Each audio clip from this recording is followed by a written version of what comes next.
Yang terhormat kepada Kepala Prodi Ekonomi Syariah UMM, Bapak Rahmat Hakim, kemudian juga Bapak Sekprodi, Bapak Arif Lukman Hakim, dan teman-teman Eko semuanya yang saya sayangi. Hari ini kita akan melakukan kegiatan kuliah praktisi yang akan diisi oleh Bapak Abdul Wahid. Tapi sebelumnya saya persilahkan dahulu kepada Bapak Rahmat Hakim selaku Kepala Prodi Ekonomi Syariah untuk memberikan kata sambutan. Pada Bapak Rahmat Hakim saya persilahkan. Baik, terima kasih Bu Rahmi atas waktunya. Bismillahirrahmanirrahim. Assalamualaikum warahmatullahi wabarakatuh. Waalaikumsalam warahmatullahi wabarakatuh. Alhamdulillahirabbil Waalaikumsalam warahmatullahi wabarakatuh. wabihi nasta'in ala murid dunya waddin. Assalatu wassalamu ala asyrafil anbiya wal mursalin Muhammadin sallallahu alaihi wasallam. Yang bersama-sama kita hormati Ustadz Abdul Wahid Al-Faizin, SEM MSEI, Ketua Komisi Fatwa MUI Surabaya. Selamat datang kami ucapkan di Prodi Ekonomi Syariah Ustadz Abdul Wahid. Kemudian yang kami hormati Pak Sekprodi, Pak Arif Lukman, kemudian dosen Ekonomi Syariah dan juga segenap mahasiswa semester 3 dan semester 5. Untuk semester 3 mata kuliahnya adalah fikih muamalat, kemudian semester 5 adalah qawaid fikih. Jadi ini penggabungan Ustadz Abdul Wahid, jadi semester 3 dan semester 5, tapi mata kuliahnya masih serumpun, insya Allah. Pertama-tama kita panjatkan puja-puji syukur kepada Allah Subhanahu wa Ta'ala, sehingga pada siang hari ini kita dapat melaksanakan kuliah praktisi yang seri yang keempat, kalau nggak salah ini sudah seri yang keempat. Salawat beserta salam kita panjatkan pada junjungan Nabi besar Muhammad SAW yang kelak akan memberikan kita syafaat di hari akhir kelak. Oke, tanpa memperpanjang waktu, tujuan daripada kegiatan ini yaitu untuk mengisi ya, aspek praktisnya daripada teori-teori yang sudah kita ajarkan selama ini yang ada di kelas, ya, baik mata kuliah fikih, muamalat atau muamalah iqtisadiyah, ataupun aspek hukum dalam qawaid fikih. Jadi qawaid fikih. Selama ini yang di kelas kita ajarkan per bab gitu ya. Misal qawaid fikih, definisi sejarah, kemudian dasar dan qawaid fikih yang dasar dan lain sebagainya. Tetapi kami mohon penjelasan yang banyak dari Ustadz Abdul Wahid Faizin berkenaan dengan penerapan ya atau praktiknya bagaimana fikih muamalat ini, kemudian qawaid fikih ini dalam perumusan sebuah fatwa gitu ya. Jadi ada perumusan sebuah fatwa, itu kan fatwa pasti ada dalilnya dari Al-Qur'an, hadis, dan juga ada kaidah fikih, kira-kira begitu. Sehingga nanti luaran ya output dari kegiatan ini mahasiswa dapat mencoba untuk memiliki gambaran berkenaan dengan aplikasi mata kuliah tersebut dalam kehidupan yang nyata ya, khususnya berkenaan dengan penerapan fatwa atau penerapan hukumnya dalam kegiatan bermasyarakat, sehingga mahasiswa tidak hanya dapat nilai dari mata kuliah ini, tapi juga dapat ilmu yang berguna dan bisa diimplementasikan dalam kehidupan sehari-hari atau untuk masyarakat kelak. Mungkin itu berkenaan dengan ini, jadi mohon untuk adik-adik sekalian nanti tolong diperhatikan dan diambil ilmunya, karena practice makes perfect gitu ya. Jadi yang datang ke kita ini Ustadz Abdul Wahid ini praktisi gitu, yang ketua komisi fatwanya, jadi tentu beliau sudah piawai untuk merekonstruksi dan merumuskan sebuah fatwa berdasarkan dari Al-Quran, hadis maupun kaidah fikih yang ada. sehingga itu dapat menjadikan sebagai landasan ya atau dasar untuk berperilaku dalam koridor sesuai dengan syariat Islam untuk umat Muslim di Indonesia. Mungkin itu saja, mari kita mulai bersama kuliah praktisi seri keempat pada hari ini dengan membaca Bismillahirrahmanirrahim. Bismillahirrahmanirrahim. Terima kasih. Assalamualaikum warahmatullahi wabarakatuh. Waalaikumsalam warahmatullahi wabarakatuh. Salam. Baik, terima kasih kepada Bapak Kaprodi Ekonomi Syariah UMM, Bapak Rahmat Hakim yang sudah memberikan kata sambutan untuk kegiatan kuliah praktisi kita pada hari ini.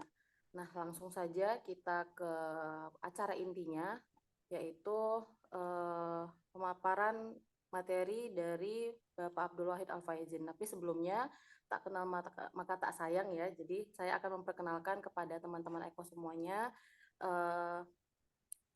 Bapak Abdul Wahid, nama lengkap dari pembicara kita pada hari ini adalah Bapak Abdul Wahid Al-Faizin. Beliau merupakan Ketua Komisi Fatwa MUI Surabaya yang tadi sudah diperkenalkan oleh Pak Rahmat ya, jadi sudah sangat mumpuni sekali dalam pembahasan kita pada hari ini. Kemudian beliau juga sudah banyak menulis buku gitu ya. Kemudian juga beliau juga sudah banyak publikasi jurnal internasional yang otomatis yang paling banyak itu tentang fikih muamalah juga. Nah, beliau latar belakang pendidikan formal beliau adalah dari S1-nya dari Departemen Ekonomi Islam Tazkiyah Islamic Business School di Bogor. Wah, dengan IPK-nya hampir cum laude ya Pak ya. Kemudian juga S2-nya di Universitas Airlangga Surabaya dengan jurusan Magister Sains Ekonomi Islam. Ini sama seperti dosen kita Pak, Bu Afifah Nurmilatina ya.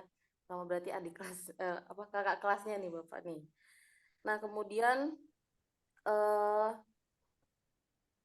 beliau juga banyak mendapatkan penghargaan. Salah satunya adalah pemenang Islamic Book Fair Award 2019 kategori buku Islam terbaik. Kemudian juga juara pertama di LKTEI Temelnas ke-9 FOSE di IAIN Sumatera Utara tahun 2010 dan banyak lagi ya. Kalau kita mau saya perkenalkan lebih banyak nanti bisa ditanya-tanya sekalian sama beliau. Nah, kemudian langsung saja kita ke acara intinya. Tapi sebelumnya saya mau mengawali dengan pantun nih. Tukang parkir banyak jurusnya, siap-siap diminta uang ribuan. Kami pikir ini sudah saatnya kepada Bapak Abdul Wahid, dengan hormat kami persilahkan. Cakep ya. Makasih. Assalamualaikum warahmatullahi wabarakatuh. Waalaikumsalam. Waalaikumsalam warahmatullahi wabarakatuh. Alhamdulillah wa'alamin wassalatu wassalamu ala sayyidil mursalin sayyidina Muhammadin wa ala alihi wa sahbihi wa barik wa sallim ajma'in. Qalu subhanaka la ilma lana illa ma 'allamtana innaka antal alimul hakim. Allahumma aftah alaina futuhal arifin waj'al a'malana khalisatan liwajhikal karim birahmatika ya arhamar rahimin.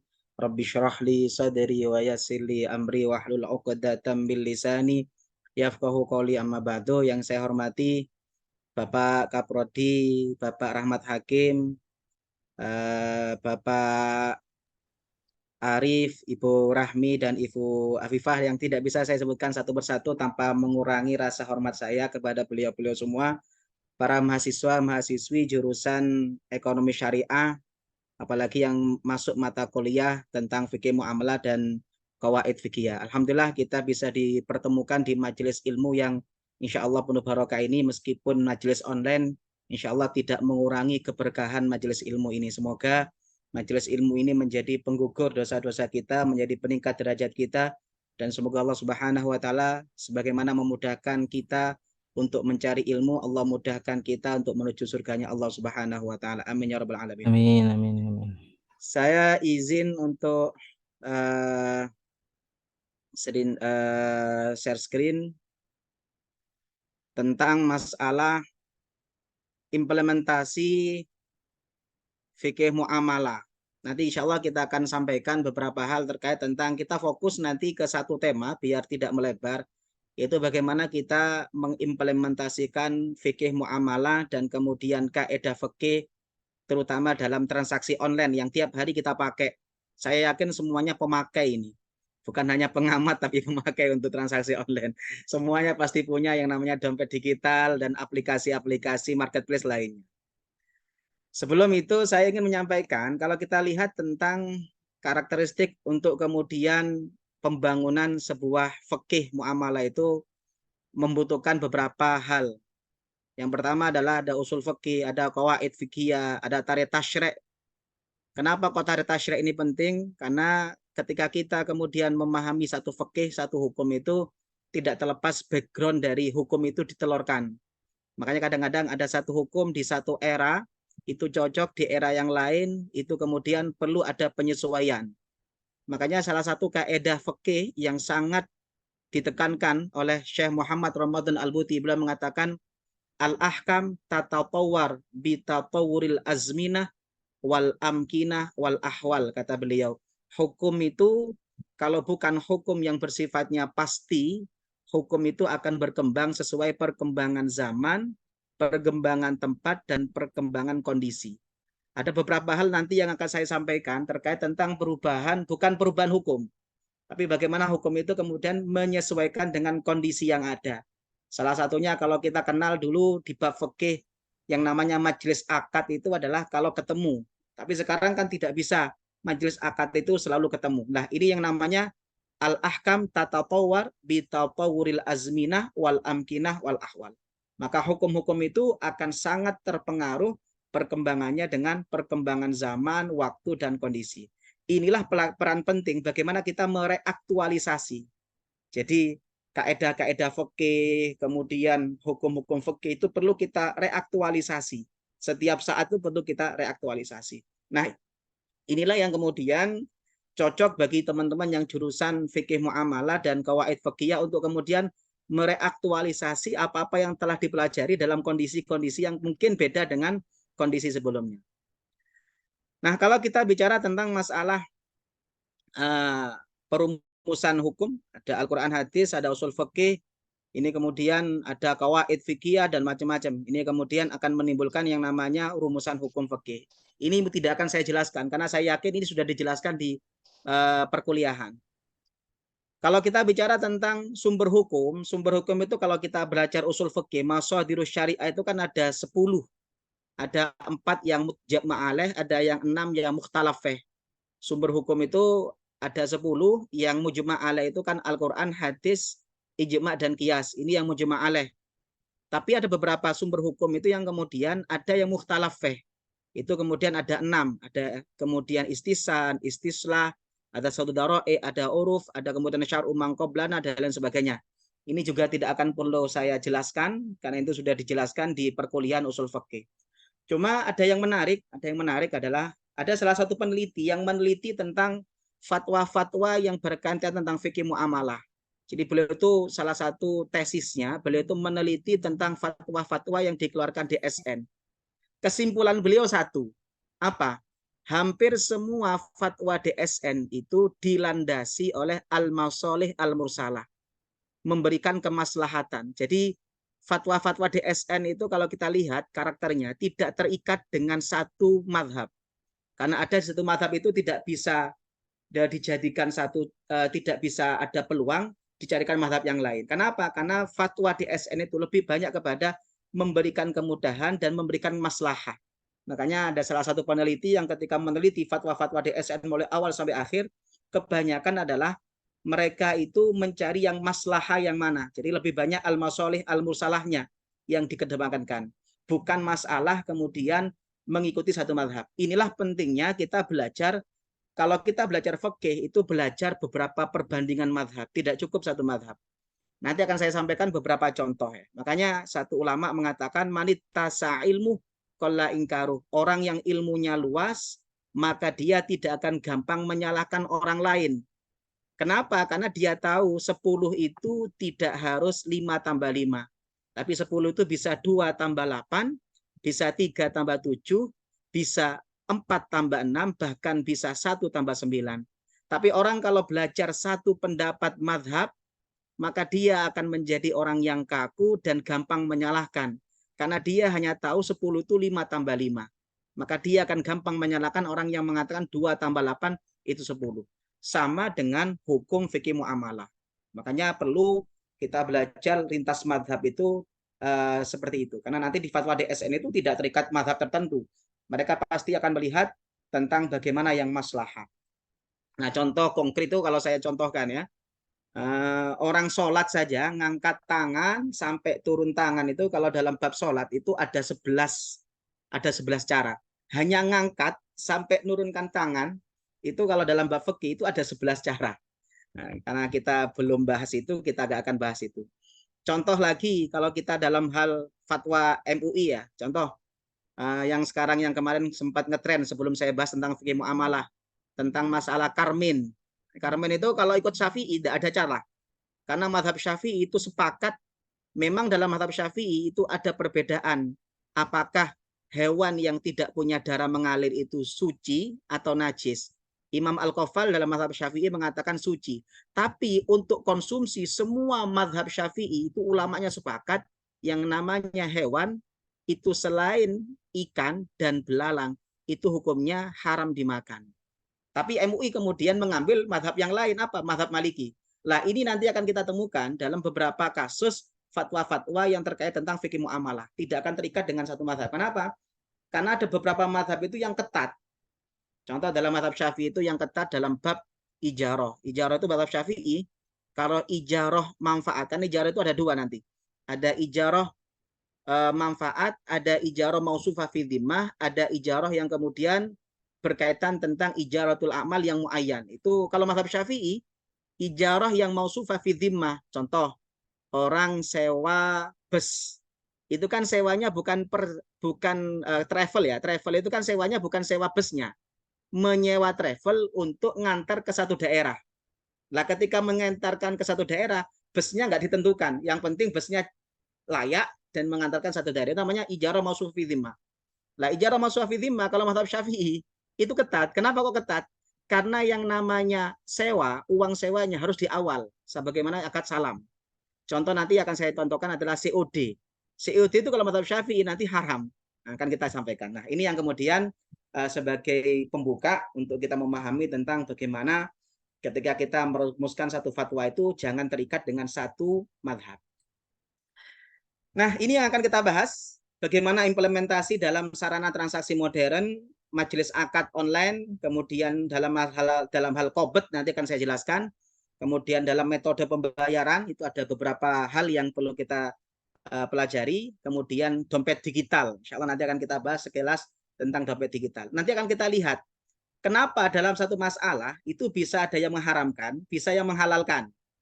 Karena sudut pandangnya beda. Nanti akan saya sampaikan contohnya. Pun, lanjut. Nah, ada satu tema yang menarik. Kalau kita belajar usul fikih, yang namanya orang yang akad itu kan syaratnya adalah al-akil, al-balik, al-mukhtar. Syaratnya adalah orang berakal, orang yang punya keinginan. Pertanyaannya adalah, sering kita melihat ketika kita ke bendara, itu kita belanjanya sama mesin. Pertanyaan saya, mesin itu orang atau barang? Orang atau barang? Saya kira sepakat semuanya, mesin itu bukan orang. Pertanyaan saya adalah, apakah mesin itu layak dikatakan al-akid, orang yang punya akal? Layak enggak dia dikatakan orang yang punya kehendak? Mungkin kita sepakat, kemudian tidak. Pertanyaannya adalah, lalu bagaimana ketika kita melakukan transaksi dengan transaksi yang transaksi itu bukan termasuk orang mukallaf? Nah, di sinilah yang kemudian ulama-ulama kontemporer kemudian melihat, beliau mengatakan al-akid itu ada dua. Ada al-akid hakikotan, ada al-akid majazan. Bisa ya? Jadi al-akid itu kata beliau, seperti dalam kitabnya Syekh Alauddin Az-Za'tari, kitab Fiqhul Muamalat Al-Maliyah Al-Muqarran. Beliau seorang mufti Syria. Beliau mengatakan ini, orang yang bertransaksi itu ada dua macam. Ada yang hakikotan, ada yang majazan. Hakikotan itu bagaimana? Orang yang bertransaksi memang orangnya. Tapi ada orang yang bertransaksi majazan. Contohnya majazan itu apa? Contohnya mesin dan aplikasi. Kenapa kata beliau ini dikatakan majazan? Kata beliau, karena yang namanya mesin itu tidak akan jalan kecuali di balik mesin itu ada orang yang mengoperasikan dan men-setting mesin itu. Maka ketika kita transaksi dengan mesin itu sebenarnya kita transaksi secara majas dengan orang yang punya mesin, yang mengoperasikan, yang men-setting, dan yang kemudian dia yang membuat yang namanya software yang sesuai dengan keinginannya. Maka ketika kita belanja lewat mesin yang kemudian keluar minumannya, ada kemudian transaksi online yang menggunakan robot yang dia bisa buy and sales itu sendiri tanpa harus kita dampingi. Dia bisa langsung secara otomatis. Itu kata beliau, yang namanya aplikasi dan mesin itu sesuatu yang tidak akan bisa jalan kecuali disetting oleh orang yang ada di baliknya. Maka ketika kita kemudian melakukan transaksi dengan mesin, dengan software itu pada hakikatnya adalah kita melakukan transaksi dengan orang yang di balik itu. Inilah yang dikatakan al-akid majazan. Jadi ada akid hakikotan, ada al-akid majazan. Dulu mungkin kita nggak akan kenal yang namanya al-akid majazan, karena dulu itu orang yang transaksi ya ketemu. Tapi kalau sekarang nggak bisa. Majazan itu sangat berlaku, karena kita transaksi itu malah kita nggak seneng ketemu dengan orang. Kita lebih seneng santai-santai, PW di kamar, sandar, tidur-tiduran, kemudian kita bisa transaksi. Makanya dalam kitab Syarhul Yaqut An-Nafis beliau mengatakan begini. Wal ibra fil uqud limaaniha la li suwaril alfat wa anil bai' wa syira' biwasitatit tilfun wal tag wal barqiyat kullu hadhil wasail wal amsalihha mu'tamadatul yaum wa 'alaihal amal. Kata beliau, dulu kalau kita transaksi ya ketemu orang. Tapi kalau kita bicara akad, akad itu bukan tertentu kepada bentuknya, tapi kepada artinya. Yang namanya akad itu tergantung adalah ada ijab kabul meskipun itu tidak langsung ketemu. Maka kata beliau, semua sarana yang ada sekarang itu sudah mewakili orang yang akad tapi majazan. Makanya dalam kitab Fiqhul Muamalah Al-Maliyah Al-Muqarran dikatakan ma'atatawwuril hayah wa taqaddumut tanqiyah wa tawaffuri wasailil ittisalat al-aliyah al-mubashirah kana labudda min ijadil makhraj asy-syar'i al-munasib li ijra'il 'uqud biwasitati alatil ittisal al-haditsah. Kata beliau, mau tidak mau ketika kita masuk di zaman modern, yang namanya alat transaksi itu jangan disamakan dengan dulu. Harus ketemu orang dengan orang. Makanya kata beliau, maka ketika bicara tentang hal tersebut, maka kita bicara tentang makna dari akad. Makna akad itu adalah ada ijab kabul meskipun tidak terjadi. Maka ada namanya al-akid majazan. Lanjut. Nah, dulu kalau kita lihat di fikih muamalah, mungkin sudah dipelajari, ada namanya khiyar majelis. Khiyar majelis itu adalah hak pilih yang kita peroleh selagi kita ada di satu majelis akad. Pertanyaannya adalah, contoh-contoh kitab salaf itu selalu mengatakan majelis itu kalau ketemu. Saya sama Pak Arif, Pak Lukman kemudian ketemu. Selagi kita ketemu, belum pisah, saya punya hak khiyar, hak pilih. Pertanyaannya adalah sekarang, lalu bagaimana kalau kita melakukan transaksi online? Apakah harus ketemu atau tidak? Ini yang kemudian perlu kita jawab. Makanya dalam kitab Al-Fiqhul Islami wa Idillatuh dikatakan begini. Laisal murad min ittihadil majlis al-matlub fi kulli aqdin kama bayyana qaunal muta'aqidan fi makanin wahid. Beliau mengatakan di zaman sekarang tidak bisa kita kemudian mewajibkan yang namanya majlis itu harus ketemu di satu tempat. Makanya beliau mengatakan famajlisul aqdi kata beliau adalah al-hal allati yakunu fihal muta'aqidan muqbilaini ala tafawut fil aqdi. Inti dari majelis akad itu kata beliau bukan ketemu di satu tempat, tapi ittihaduz zaman awil waqti. Makanya ulama-ulama kontemporer itu kemudian melihat kaidah fikih, melihat laisal ibrah bil alfat tapi al ibrah bil ma'ani. Yang dianggap dalam bab fikih itu kadang-kadang tidak dalam bentuk lafat yang seperti dulu, tapi yang kita anggap adalah intinya apa?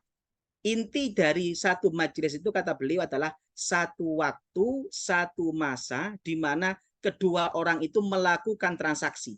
Tidak harus ketemu di satu tempat. Makanya dalam kondisi seperti sekarang, majelis akad itu tidak harus kita ketemuan di mall, ngopi bareng, kemudian melakukan transaksi. Tidak harus. Dengan kita sambung secara online, kita kemudian saling melakukan transaksi, saling melakukan kesepakatan, itulah kata beliau adalah majelis.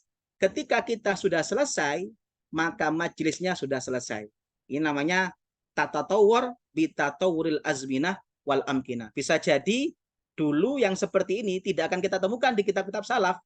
Kitab-kitab salaf itu hanya bicara yang namanya majelis itu dia harus ketemu satu orang di satu tempat dan dia selagi belum berpisah maka dikatakan punya khiyar majelis. Lalu sekarang nggak bisa kita paksakan seperti sekarang. Inilah yang saya katakan hukum itu selalu berkembang sesuai dengan perkembangan masa, perkembangan waktu, dan perkembangan tempat dan kondisi.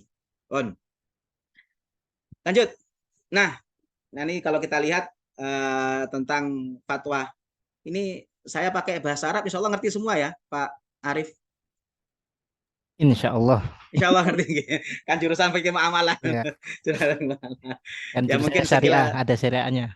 Ada syariahnya. Jadi agak sedikit saya kasih yang tidak diterjemahkan.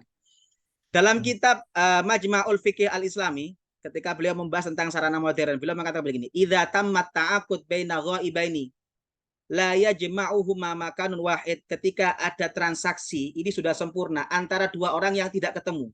Ketemunya online tapi tidak ditemukan dalam satu waktu. Wala yara ahadu ma'al akhar mu'ayanah. Mereka tidak saling melihat, tidak saling ketemu secara langsung. Wala yasma'u kalamahu, bahkan terkadang tidak mendengar suaranya, hanya via chatting, hanya via tulisan. Wa kanat wasilatul ittisal bainahuma al-kitabata awir risalah awis safarah. Dan mereka menggunakan sarana-sarana untuk berhubungan yang sekarang mungkin ada online, ada macam-macam. Maka kata beliau, satu, idza tammat ta'aqud baina tarafain fi waqtin wahid. Inti dari satu majelis itu artinya adalah mereka saling melakukan interaksi, saling melakukan akad, saling melakukan pembicaraan transaksi dalam satu waktu. Jadi kalau saya sekarang transaksi online dengan Pak Arif, dengan yang lain, ketika saya masih online, masih bicara akad, maka di situ berarti termasuk majelis akad. Jadi saya masih punya hak pilih selagi saya belum membicarakan hal yang lain. Contoh, ketika saya lagi transaksi, negosiasi masalah harga. Selama saya masih negosiasi, itu namanya satu majelis. Ketika saya sepakat, kemudian saya ngobrol tentang hal lain, maka itu majelisnya hilang. Ketika saya ngobrol tentang hal lain, maka kesepakatan yang awal sudah tidak bisa diganggu-gugat. Kenapa? Karena khiyar majelisnya sudah hilang dengan ketika saya sudah tidak berhubungan lagi terkait tentang akad itu. Inilah yang dikatakan tentang masalah khiyar majelis itu tergantung selama dia berhubungan, selama dia tidak membahas tentang hal lain, maka itulah khiyar majelisnya. Jadi al-ibrah fil uqud itu adalah bil ma'ani. Inti dari akad itu apa? Majelis itu intinya adalah ketemu satu waktu, tidak harus ketemu fisik. Ini kaidah yang diterapkan dalam transaksi modern. Lanjut. Nah, ada namanya qobat. Ini mungkin pernah dipelajari. Ada qobat hiksi, ada qobat hukmi. Dulu kalau kita bicara salah satu ya, coba jangan lihat kalau di bab fikih muamalah itu bab ribawi. Salah satu syarat transaksi ribawi itu adalah satu. Kalau barangnya satu jenis harus tamasul, harus sama. Makanya kenapa transaksi mata uang rupiah yang satu pecahan 100.000 dengan transaksi mata uang rupiah yang satunya 5.000 tapi jumlahnya 95.000 ini masuk kategori riba. Kenapa? Karena rupiah dengan rupiah itu barang ribawi. Barang ribawi kan dua. Ada makanan, ada uang. Ketika satu jenis rupiah dengan rupiah ditransaksikan, maka syaratnya tiga, harus sama. Yang kedua adalah harus serah terima di tempat. Pertanyaannya adalah ketika saya serah terima di tempat, itu kalau dulu kan ketemu langsung. Ini rupiahnya, ini uangnya yang 100.000, ini uangnya yang 95.000. Makanya ketika 95.000 ditukar dengan 100.000, maka masuk riba fadl. Kenapa? Karena ada syarat tamasul tidak tercapai. Nah, masalahnya yang kedua adalah sekarang bagaimana dengan orang yang transaksi, orangnya di Jakarta. Saya di Surabaya. atau Pak Arif di Malang, saya di Surabaya. Ketika saya mentransaksikan, kapan ketemunya? Disinilah kemudian yang dulu ada istilah qobad itu harus ketemu fisik, maka ulama kontemporer membuat yang namanya qobad hukmi. Makanya kata beliau dalam kitab Majma'ul Fiqhil Islami dikatakan qabdul amwal kama yakunu hissiyan fi halatil akhdhi bil yad awil kail awil wazan fit ta'am awil naql awil tahwil ila hauzatil qabid yatahaqqaqu i'tibaran wa hukman bit takhliyah ma'at tamkin ma'at minat tasarruf. Kata beliau, sebagaimana dulu orang itu kan kalau qabd, saya transaksi dengan Pak Arif. Transaksi uang 100.000 dengan 100.000. Ketika qabd itu artinya adalah uang saya lepas dari kepemilikan saya berikan kepada Pak Arif. Ketika Pak Arif nerima, itu sudah bisa menggunakan uang tersebut. Itu intisari qabd. Makanya kata Majma' Fiqhil Islami, ini juga ada ketika kita melakukan qabd hissi. Contoh, saya transfer. Saya umpama ya, saya setor uang dari Jakarta. Berapa? 1 M. Saya setor uang di bank yang ada di Jakarta. Kira-kira saya yang di Jawa Timur sudah bisa nerima enggak? Bisa nerima. Pertanyaan saya, kapan uang 1 miliar itu sampai ke Jawa Timur? Tidak akan pernah nyampe. Itu kalau konsep qabd hissi tidak bisa. Tapi dengan qabd hukmi itu ada. Apa intisari qabd hukmi? Ketika saya melakukan transaksi, saya klik ya. Maka ada namanya takhliyah. Takhliyah itu apa? Melepaskan kepemilikan kita dari milik kita. Dengan saya mengklik transfer, ketika saya klik, maka nominal itu akan keluar dari rekening kita. Itu namanya takhliyah. Mengeluarkan satu kepemilikan dari milik kita, itu namanya takhliyah. Ketika saya klik, maka uang ini masuk ke rekening orang yang dituju. Ketika orang ini dia tuju kemudian mendapatkan uang itu, maka dia langsung bisa menggunakan. Itulah yang namanya at-tamkin minat tasarruf. Setelah dia terima, dia bisa menggunakan. Makanya inilah konsep yang namanya qabd hukmi. Makanya nanti kalau kita konsep transaksi-transaksi online itu ya tidak akan terlepas dari qabd hukmi. Nah, pertanyaan saya begini, boleh enggak jual beli emas, saya beli emas di marketplace?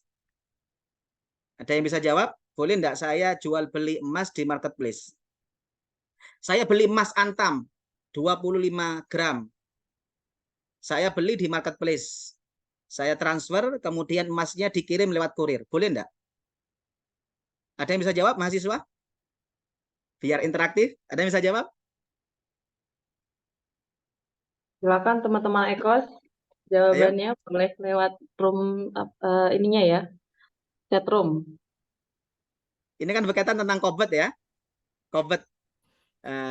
Saya transaksi emas berapa? 25 gram. Saya transaksinya lewat marketplace. Jadi saya kemudian transfer via marketplace, kemudian barangnya dikirim. Bisa jadi nyampe ke saya 1 hari atau 3 hari. Pertanyaan saya, boleh enggak? Coba Raffi Muzaki Ayo, monggo. dibantu jawab. Ayo. Ada yang bisa? Boleh. Kenapa kok boleh? Ini ada yang jawab, Yunda. Yunda, Kenapa kok boleh? Monggo.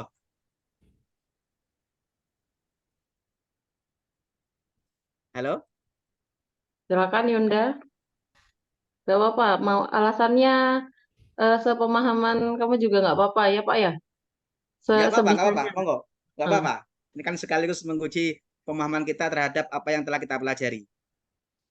Monggo.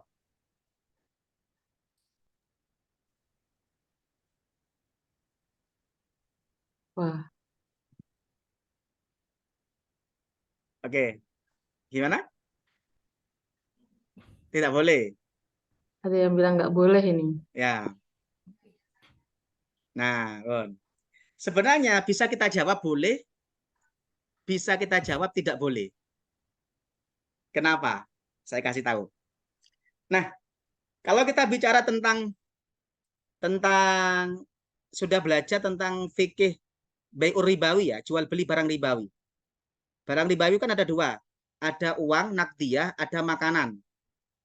Kalau kita mentransaksikan barang ribawi yang satu jenis, contoh beras dengan beras, emas dengan emas, perak dengan perak.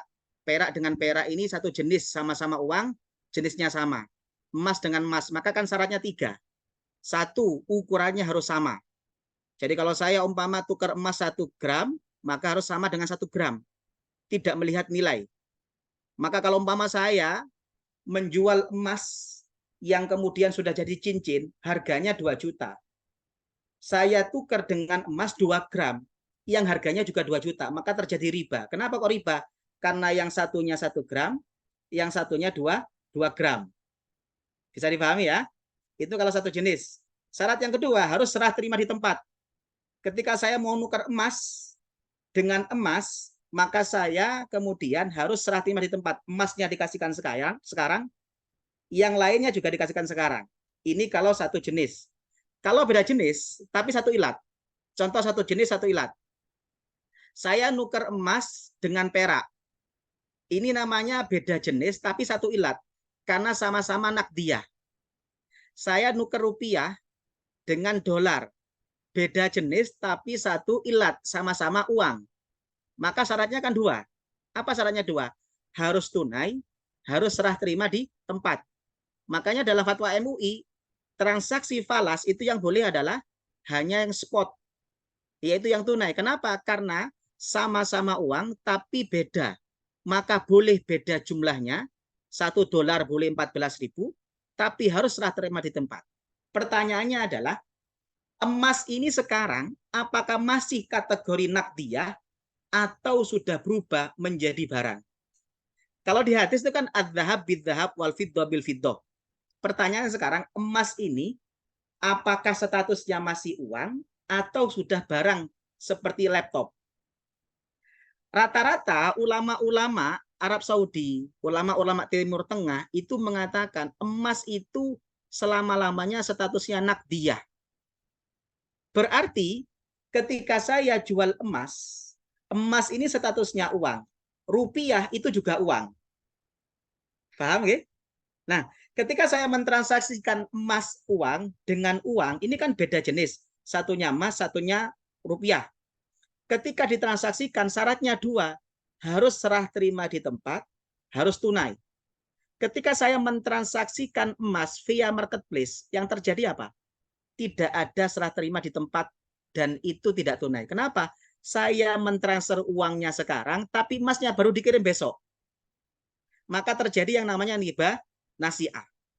Ini yang banyak diambil oleh teman-teman kita, teman-teman ustadz-ustadz salafi itu lebih banyak mengatakan transaksi emas via marketplace atau transaksi emas non tunai itu mereka mengatakan haram. Kenapa kok haram? Karena emas itu uang, rupiah juga uang. Jadi harus datang ke tokonya. Ini uangnya, mana emasnya? Karena syaratnya transaksi sama-sama uang itu harus serah terima di tempat. Ini yang dipakai oleh ulama-ulama Timur Tengah. Nah, 1. Tapi ada ulama diantaranya Darul Ifta Al-Misriyah. Darul Ifta Al-Misriyah, beliau mengatakan dulu emas itu menjadi barang ribawi karena dulu emas itu menjadi mata uang. Ada dinar, itu terdiri dari emas, ada perak, itu terdiri dari dirham. Maka kata beliau, dulu emas itu adalah barang ribawi. Tapi sekarang emas itu sudah bukan jadi uang, emas itu sudah jadi barang. Maka kata beliau, emas itu sekarang, Darul Ifta Al-Misriyah, beliau mengatakan, emas itu sekarang, itu statusnya sama dengan laptop, sama dengan sepeda motor, sama dengan barang yang lain. Karena itulah Darul Ifta Al-Misriyah memperbolehkan jual beli emas non tunai, bahkan cicilan emas pun boleh. Karena emas itu kata beliau sudah bukan uang. Ini yang diambil oleh fatwa DSN MUI. Makanya salah satu produk perbankan syariah dan namanya cicilan emas. Paham ya? Jadi tahu ya arahnya kenapa. Jadi kenapa kok beda Ustadz? Karena memang sudut pandangnya beda. Jadi ulama-ulama Timur Tengah melihat emas itu masih sebagai uang, sebagaimana hadis, maka mereka tidak berani mengatakan emas itu seperti barang, maka mereka mengatakan harus tunai. Tapi Darul Ifta Al-Misriyah yang kemudian diambil oleh MUI lebih kepada melihat sudut pandangnya. Emas sekarang itu sudah bukan uang, tapi sebagaimana laptop barang yang diperjualbelikan. Paham ya? Nah, ini yang kemudian pentingnya belajar fikih muamalah itu kita harus jeli dalam melihat sudut pandang. Lanjut. Nah, ini namanya qobat hukmi. Nah, implementasi kaidah fikih dalam metode pembayaran. Kalau kita melihat fikih, coba jangan lihat di fikih itu. Fikih itu metode pembayaran itu ada 3.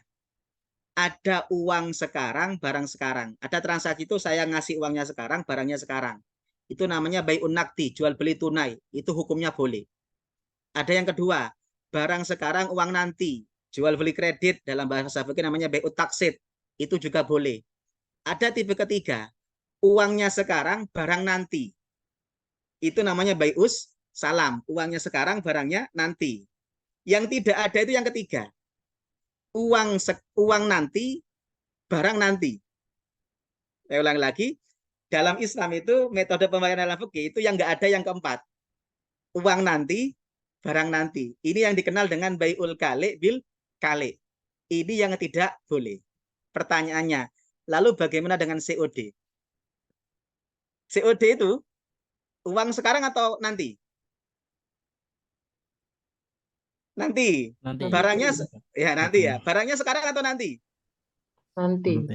Nanti juga. Terus COD boleh atau enggak? Kayaknya mau ngomong haram itu berat ini kayaknya. Karena semuanya paling senang dengan COD. Nah, ini fikih ya. Jadi kalau kita melihat fikih itu harus detail. Jadi, nah, coba kita lihat fikih-fikih muamalah itu kan syaratnya bai'us salam itu harus uang sekarang, enggak boleh uang sekarang barang nanti. Lalu bagaimana dengan COD? Ini mau yang haram atau yang halal? Dari ini yang halal dulu mungkin. Yang halal dulu. Ya, ayo kita lihat satu.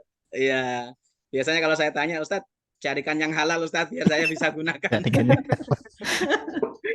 Nah, tapi memang fikih itu gitu. Fikih itu memang nggak terlepas dari yang namanya dua sudut pandang. Dua sudut pandang pasti nggak akan terlepas. Coba kita lihat. Nah, jadi kalau kita lihat COD itu ada 2. Ada yang tipe COD, itu yang kalau yang sekarang, saya nggak akan nyebut merek. Ada COD itu cek dulu. Artinya, ketika saya melakukan transaksi COD itu sebenarnya belum ada kesepakatan. Belum ada yang namanya akad yang mengikat. Kenapa? Karena yang namanya akad mengikat itu adalah kalau sudah ada konsekuensi hukum. Tapi dengan sistem COD cek dulu itu kan saya boleh menolak. Berarti ketika saya melakukan transaksi di awal itu bukan kesepakatan, tapi perjanjian. Ada namanya wa'ad, ada namanya akad, itu hal yang beda. Paham ya? Nah, kalau yang seperti ini tipenya, itu kita sepakat boleh. Contoh saya sama Mas Arif ngomong, Ustadz, sampean punya barang. Iya, saya punya sepeda motor. Tak jual, tak beli, Ustadz, berapa? Harganya 10 juta. Oh, enggak apa-apa, besok kita ketemuan. Pertanyaan saya, ketika saya sekarang ngomong sama Mas Arif untuk jual beli sepeda motor, itu akad atau hanya wa'ad? Wa'ad. Kapan terjadinya akad? Besok. Berarti ini bukan barang sekarang, barang nanti, uang nanti. Kenapa? Karena sekarang itu hanya wa'ad. Maka kalau COD yang seperti ini, kapan terjadinya akad? Terjadinya akad adalah ketika kurir itu statusnya adalah wakilnya penjual. Saya melakukan transaksi dengan Pak Arif. Pak Arif, Pak Ustadz, saya pesan Ustadz. Pesan apa? Pesan barang ini. Ya sudah, nanti sampai cek dulu, nanti bisa ditolak, bisa diterima. Ya sudah, besok barangnya dikirim oleh kurir. Berarti kurir itu statusnya adalah wakil saya. Ketika kurir ini wakil saya, ngantarkan barang ke Pak Arif. Pak Arif, ini barangnya. Maka kapan terjadinya akad? Terjadinya akad adalah ketika kurir ngasih barang dan ngasih uang. Maka ini masuk kategori yang namanya transaksi tunai, bukan COD. Paham nggih? Nah, tapi ada sistem COD. Saya pernah, kalau jangan pernah ikut, saya pernah ikut COD itu begini. Saya ada iklan di Facebook atau di Instagram, saya klik. Ketika saya klik, saya diarahkan ke WA Customer Service. Ketika kemudian WA Customer Service, di Customer Service itu sudah ada kesepakatan. Barangnya Pak ini, kemudian alamatnya mana dikirim. Dan dia ngomong, Pak ini sudah terjadi transaksi. Tidak boleh ada penolakan. Berarti sudah terjadi akad enggak? Sudah terjadi, karena nggak boleh nolak. Pertanyaannya adalah, barang nanti, karena masih dikirim, uang juga nanti ketika barang nyampe. Haram atau halal? Kalau ikut madhab Syafi'i, maka hukumnya haram. Kenapa? Karena akad salam itu kata madhab Syafi'i, uang harus sekarang, barang boleh nanti. Tidak boleh uang nanti, barang nanti. Ini dalam kitab Syarhul Yaqut An-Nafis, saya bacakan ya. Ini coba jenengan baca yang ini. Saya kasih tanda yang ini. Nah, yang atas ini. At-turuq at-tijariyah al-yaum. Metode pembayaran dalam perdagangan sekarang, kata beliau. Wa turuq at-tijariyah al-yaum allati tatimu bainat tujjar wa mandubis syirkat. Ada satu metode pembayaran yang antara penjual dan pedagang, perusahaan dan pedagang, ini sudah sepakat. Sudah kontrak, bahkan di antara kontraknya bahkan sampai ke notaris. Artinya sudah nggak bisa digagalkan. Bukan hanya wa'ad, bukan hanya janji, tapi sudah akad. Karena sudah tidak bisa digagalkan. Pertanyaannya kata beliau, tajidid tajir yattafiqu ma'amandu bisyirkat ala tauridi sil'ah mu'ayyanah yattafiqani alaiha imma bil wasri au bi musyahadati ainah lakin la yatimu qabdul qimah fil majlis. Ada orang pedagang sudah sepakat dengan perusahaan untuk pengiriman satu produk. Dia sudah sepakat, bahkan sudah dinotariskan, tidak boleh ada penggagalan, bahkan sudah jelas waktu pengirimannya kapan. Cuma masalahnya uangnya tidak diserahkan sekarang. Berarti sepakatnya sekarang, uang nanti, barang juga nanti. Kata beliau, fa'ala madhabi syafi'i la yasihu hadzal aqdu. Kalau merujuk madhab syafi'i, akad ini tidak sah. Kenapa? Karena ini yang masuk kategori bai'ul kali' bil kali', jual beli hutang dengan hutang. Barangnya dihutang, uangnya juga dihutang. Ini yang dilarang. Tetapi kata beliau, lakin hunaka aqwal fil madhahibil ukhra. Wa minhum Malik, tapi kalau kita melihat madhab Imam Malik, ini diperkenankan dengan syarat, kalau itu disepakati menjadi syarat, maka maksimal 3 hari. Tapi kalau tidak disyaratkan, boleh lebih 3 hari. Maka kalau kita pakai COD yang tipe yang kedua, itu kalau madhab Syafi'i itu nggak sah. Untungnya ada madhab Maliki. Kira-kira jangan milih yang Syafi'i atau Maliki. Pasti Maliki kayaknya Pak. Inilah fikih muamalah. Makanya kalau kita belajar fikih muamalah itu harus kita perluas kaidah fikihnya, lintas madhab itu harus kita perluas. Karena kita akan bisa menemukan solusi di madhab yang lain. Sudah nggih? Ini masalah COD. Jadi kalau ada yang mengharamkan COD, benar.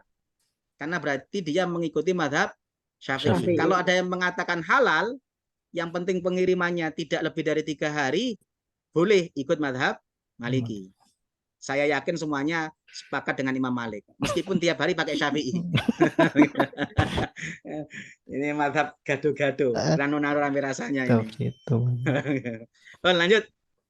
Nah, ini terakhir kita bicara tentang dompet digital. Dompet digital itu kita akan pelajari top up itu ada 3, ada 2 ya. Ada top up sesuai keperluan, ada top up untuk simpanan, ada namanya pay later. Nanti kita bahas satu-satu. Top up sesuai keperluan itu begini. Contoh, saya mau ke satu daerah. Saya mau di Surabaya ya. Surabaya mau ke Malang. Maka saya akan men-setting tempat titik awal, tempat tujuan. Kemudian saya memesan baik Grab ataupun Gojek dan lain sebagainya. Saya pesan. Ketika saya pesan, akan muncul jarak, akan muncul tarif. Ketika muncul tarif, saya top up.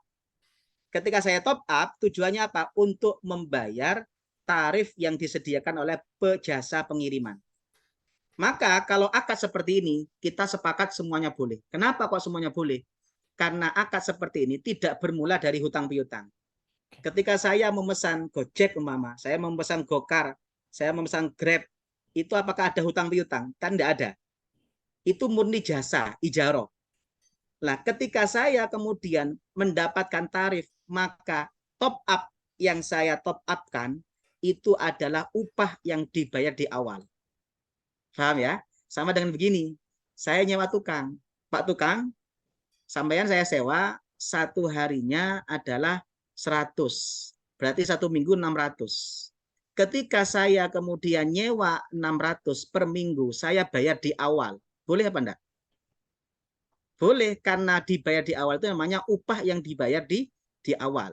1. Nomor 2. Lalu bagaimana Ustadz? Ketika saya menggunakan top up pembayarannya, ternyata ada potongan. Yang asalnya tarifnya 200, gara-gara menggunakan dompet digital, maka menjadi 190. Statusnya 10 itu riba atau bukan?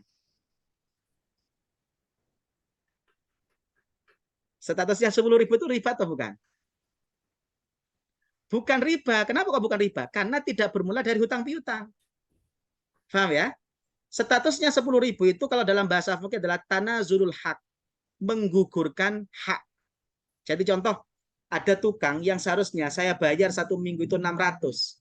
Ini kan bisa saya bayar di awal, bisa saya bayar setelah 1 minggu dia kerja. Ketika saya bayar di awal, Pak tukang, ini saya bayar di awal 600 untuk pekerjaan sampean selama 1 minggu, 6 hari. Kata tukang, oh ya Pak, terima kasih. Ketika jenengan ngasih 600, wis Pak, tak kasih diskon.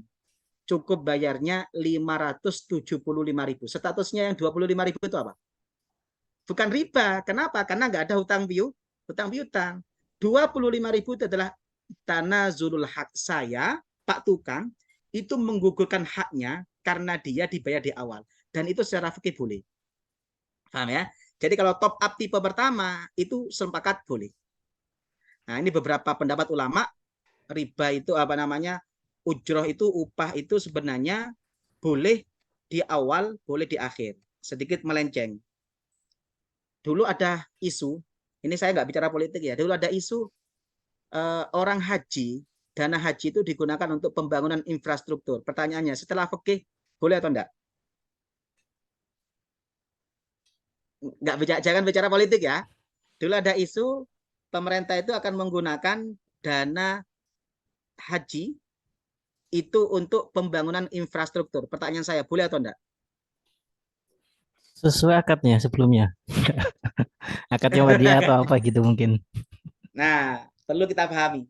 Ketika kita berangkat haji, ketika kita berangkat umroh, itu akadnya apa? Titipan atau ijaroh? Nah, ya itu. Ada satu kitab, saya punya satu kitab namanya Al-Ijarah Al-Mausufah fi Dhimmah. Salah satu praktek Al-Ijarah Al-Mausufah fi Dhimmah adalah pelaksanaan haji dan pelaksanaan umroh. Ketika saya membayar uang ke travel, saya bayar uang 30 juta untuk travel, itu akadnya apa? Ijarah mausufah fi dhimmah. Dengan membayar 30.000, saya akan mendapatkan fasilitas manfaat apa? Satu, di sana berapa hari. Kemudian mendapatkan fasilitas apa? Itu namanya ijarah. Sama dengan orang kuliah. Mahasiswa ketika bayar uang kuliah, itu bayar apa?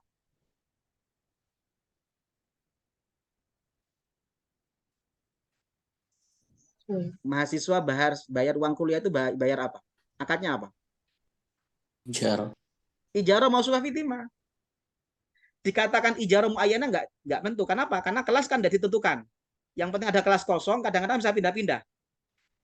Dosen bisa dikandakan. Itu namanya ijarah mausufah fi dhimmah. Ketika bayar uang 10 juta, maka kampus akan menyediakan manfaat selama 1 semester, sekian kali ketemuan, sekian ini namanya ijarah mausufah fi dhimmah.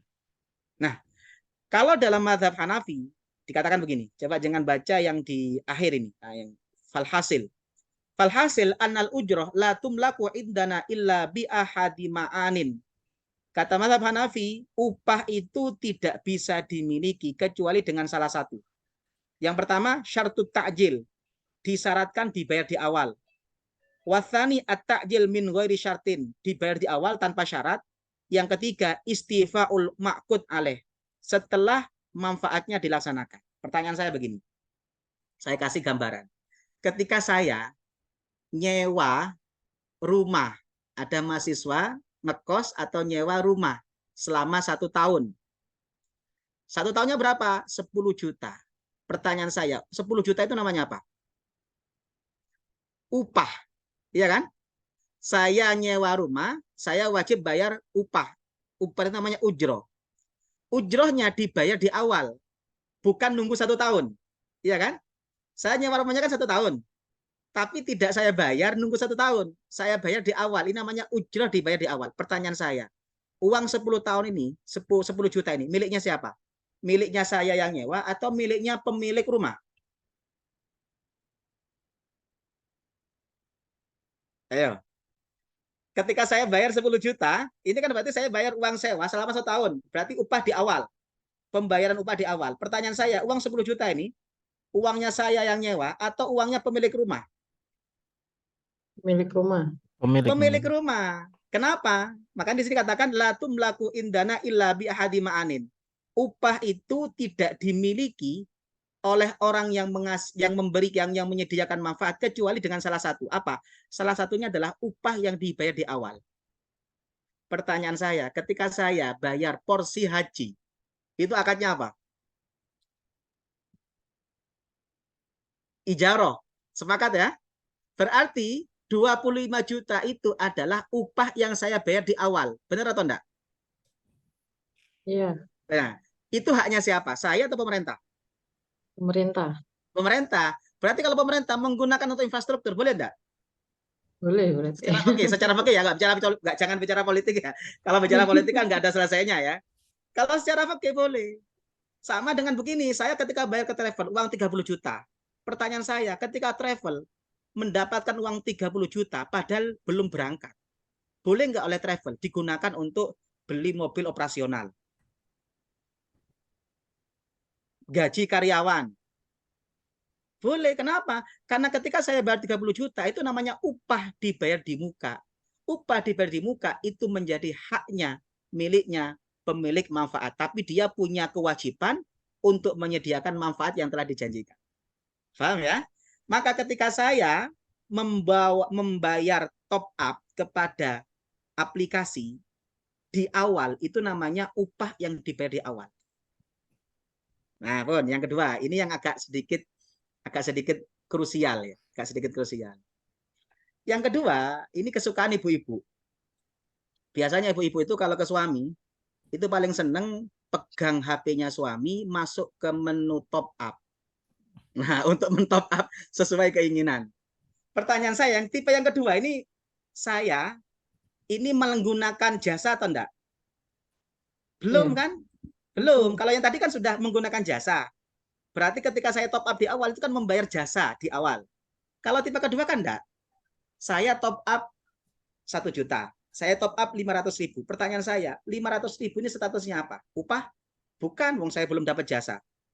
Dan saya belum menggunakan jasa. Ini murni seperti saya menyimpan uang di bank. Iya Pak enggak? Satu. Nomor dua, ketika uang saya masuk ke aplikasi, statusnya uang saya itu apa? Wadiah, titipan. Wadiah itu kalau nggak dipakai. Kalau dipakai hukumnya apa? Koret. Oh, Iya kan? Makanya di fatwa MUI, wadiah itu domana itu hukumil kordi.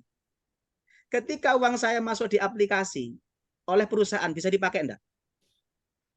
Bisa dipakai. Maka status uang saya itu hutang atau bukan?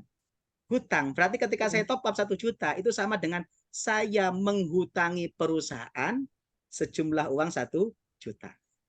Berarti yang kedua, ini muncul hutang piutang sudah. Lah kalau sudah muncul hutang piutang, ini yang hati-hati. Ketika saya menggunakan top up, saya punya saldo di satu dompet digital. Ketika saya belanja, biasanya ada potongan. Ada potongan harga, ada gratis ongkir, ada macam-macam. Pertanyaan saya, statusnya ini apa? Riba atau bukan? Ini kayaknya tak lihat wajahnya mau ngomong riba agak berat ini. Karena pemakai semua ini. Pernah enggak mendengar satu ceramahnya salah satu ustadz yang mengharamkan dompet digital dan top up? iya pernah. Pernah. Nah, kenapa? Karena beliau bermulanya dari tadi.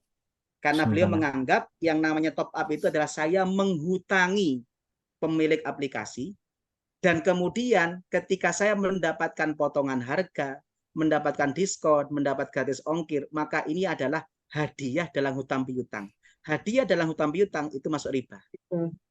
Apakah itu mutlak? Nah, ini jangan mau jawaban yang halal atau yang haram. Yang halal. Yang halal. Ini pada was-was semua sepertinya ini. Was-was semua ya. Kalau mau diharamkan ini kayak pemakai semua ini. Nah, betul. Nah, ayo kita jawab satu persatu. Hadiah dalam hutang piutang itu ada 4 macam. 1, ada yang ulama ijma haram. Apa yang ijma haram? 1, disyaratkan di awal dan itu dari orang yang punya uang. Ini ulama sepakat haram. Makanya dalam kitab Al-Mughni, Ibnu Qudamah mengatakan, qala Ibnul Mundhir ajma'u ala annal muslif idza syarata 'alal mustaslif ziyadatan aw hadiyatan fa aslafa 'ala dzalik anna akhdha ziyadah 'ala dzalika riba. Kata beliau, ulama ijma', tidak ada satu ulama yang memperbolehkan. Ketika ada orang punya uang, dia menghutangkan uangnya kepada orang lain dan dia mensyaratkan di dalamnya ada tambahan atau ada hadiah, maka itu masuk kategori riba. Dalam hadis riwayat Bukhari dikatakan, kullu qadin jaronaf'an fawajhun min wujuhi riba. Setiap hutang piutang yang di dalamnya ada syarat manfaat yang kembali kepada orang yang punya uang, ulama sepakat itu bagian dari riba. Saya punya uang 1 juta, saya hutangkan ke orang. Ini 1 juta, syaratnya besok harus kembali 1.100.000, maka 100 itu riba. Saya punya uang, saya bilang kepada Pak Arif ini 1 juta. Saya hutangkan ke jenengan, tapi dengan syarat saya capek dari Surabaya ke Malang, tolong pijet saya selama 1 jam, maka mijet itu riba. Karena mijet itu manfaat disyaratkan di awal atas hutang piutang. Paham ya? Oh, ini yang ulama sepakat haram. Ada yang kedua adalah ulama malah sepakat boleh, bahkan sunnah. Apa itu? 1, tidak disyaratkan di awal, dilakukan di akhir, dan ini murni inisiatif orang yang hutang. Ini yang ulama sepakat boleh, bahkan sunnah. Dalam hadis riwayat Bukhari dikatakan inna khiyarakum ahsanukum qada'an. Kata Rasulullah SAW, orang yang paling baik itu adalah orang yang tahu diri. Ketika dia oleh orang lain dikasih hutangan, dia merasa punya hutang jasa. Maka ketika dia membayar uang 1 juta, dia bayar tepat waktu, ditambah 1 kilo beras, ditambah 1 kilo jeruk, ditambah 1 kilo anggur, atau ditambah 100.000. Maka ini hukumnya sunnah. Kenapa tidak disyaratkan dari awal? Orang yang punya uang tidak mensyaratkan. Nomor 2, terjadinya di akhir setelah bayar. Yang nomor 3, murni inisiatif orang yang hutang. Cuma ini sekarang tipe seperti ini agak jarang ya. Orang hutang tahu diri itu sekarang jarang. Yang banyak itu orang hutang itu ketika hutang ngemis-kemis, ketika ditagih seperti raja. Yang menghutangi malah seperti pengemis. Nah, yang banyak. Jadi yang banyak itu sekarang ketika ditagih itu lebih galak dibandingkan malaikat maut. Ini yang kemudian paling banyak. Makanya Rasulullah itu Masya Allah ya. Rasul itu melarang orang yang menghutangi itu minta tambahan. Tapi Rasulullah SAW mensunnahkan orang yang hutang tahu diri. Karena kalau yang ini malah sunnah. Ini yang tipe kedua. Tipe ketiga, hutang di tengah-tengah. Hadiah di tengah-tengah. Kalau tadi kan di akhir. Ini sepakat boleh. Ini enggak. Hadiah di tengah-tengah tidak disyaratkan di awal. Murni inisiatif orang yang hutang. Ini ulama berbeda pendapat. Contoh, saya dengan Pak Arif ini teman. Pak Arif hutang ke saya berapa? 2 juta. Ketika hutang ke saya 2 juta, Pak Arif ini ganti ke saya. Sering ngirim bakso. Sering kemudian ngirim paketan dan lain sebagainya. Pertanyaannya, berarti ini kan hutang, saya tidak meminta di awal, tidak mensyaratkan di awal. Tapi terjadinya di tengah-tengah. Ini ulama berbeda pendapat. Kalau ini sudah jadi kebiasaan, maka ulama sepakat boleh. Contoh, saya dengan Pak Arif ini sudah biasa. Sebagai teman akrab, biasa kirim bakso, biasa saling ngisi paketan, sering ngisi kemudian macam-macam.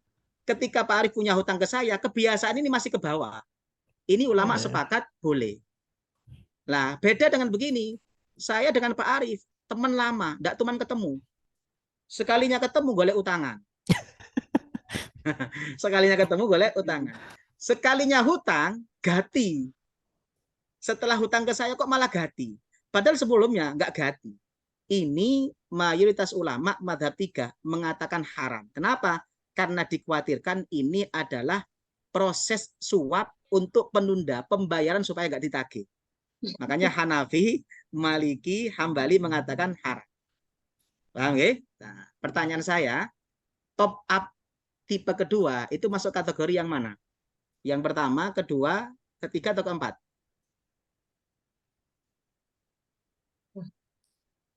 masuk kategori Tiga. keempat. Keempat. Keempat. Pertanyaan saya begini. Ketika saya top up ke Shopee, saya top up ke GoPay, saya top up ke OVO. Pertanyaan saya, ada syarat enggak mereka ngasih diskon ke saya? Ada. Tidak ada. Apa buktinya enggak ada? Kadang ada diskon, kadang Oh enggak. iya. Kadang ada gratis ongkir, kadang enggak. Berarti ini tidak jadi syarat. Berarti tidak masuk kategori yang pertama yang ulama sepakat haram. Paham nggih? Masuk kedua juga nggak bisa. Kenapa? Karena terjadinya diskon itu bukan ketika uang diambil, tapi di tengah-tengah. Saya top up 1 juta, di tengah-tengah kan saya pakai cuma 100, 200. Berarti tidak masuk kategori yang kedua yang ulama sepakat boleh. Masuk kategori mana? Masuk kategori yang ketiga. Yang ketiga ini, mazhab Hanafi, Maliki, Hambali mengharamkan. Makanya seperti, mohon maaf, saya seperti Ustadz Erwandi, itu termasuk Ustadz yang mengharamkan top up. Kenapa? Karena beliau benar, tidak salah. Karena beliau mengikuti Hanafi, Maliki, Hambali. Karena itu adalah hutang piutang, tidak disyaratkan memang benar, tapi terjadinya di tengah. Ini kalau tidak terjadi kebiasaan, Hanafi, Maliki, Hambali mengatakan haram. Cuma kalau kita melihat Syafi'i itu yang longgar di sini. Kalau Syafi'i, yang penting tidak disyaratkan di awal, itu boleh. Paham ya? Jadi Syafi'i itu yang haram cuma satu. Kalau orang yang menghutangi mensyaratkan di awal, kalau tidak disyaratkan di awal, orang yang hutang punya inisiatif ngasih, baik di tengah ataupun di akhir, Syafi'i boleh. Berarti kalau kita lihat seperti ini, yang boleh ikut mazhab apa? Syafi'i. Syafi'i. Berarti Jangan pilih ikut yang mana. Jadi Syafi'i. Saya semuanya yakin pasti ikut yang Syafi'i. Dalam hal ini Syafi'i. Paham ya? Ini bedanya dengan pay letter. Kalau pay letter kita sepakat haram. Kenapa? Pay letter itu kan saya belanjanya ke Shopee, saya nyebut merek ya apa-apa ya. Saya belanja ke marketplace atau belanja ke toko, yang toko itu jualan di marketplace. Toko yang jualan Ke toko. Berarti ketika saya belanja ke toko, saya belinya ke toko. Ketika saya belanja ke toko, saya akan dikasih pilihan pembayaran. Bayar via transfer, atau bayar via Shopee Pay, atau tipe yang ketiga, COD, atau yang keempat, apa? Pay letter. Lah masalahnya, biasanya kalau sudah akhir bulan itu kan, kadang-kadang kalau kita buka dompet itu kan berbes mili, karena kosong isinya. Di akhir bulan, itu ATM itu kan sopan-sopan. Karena kalau kita masukkan ATM itu selalu mohon maaf. Itu kan sopan-sopan. Nah, padahal semangat kita untuk belanja masih menggebu-gebu. Maka pakai metode transfer tidak bisa, uang nggak ada, mohon maaf ATM-nya. Pakai metode COD juga dompet berbes mili. Satu-satunya yang bisa adalah pay letter. Pertanyaan saya, ketika saya mengklik pay letter, itu saya hutang ke penjual atau ke aplikasi, pihak ketiga? Pihak ketiga. Pihak ketiga, saya hutang uang ke aplikasi. Ketika saya hutang uang, saya akan klik syarat dan ketentuan berlaku. Di awal atau di tengah-tengah? Di awal. Dan syaratnya salah satunya adalah ada tambahan. Paham ya?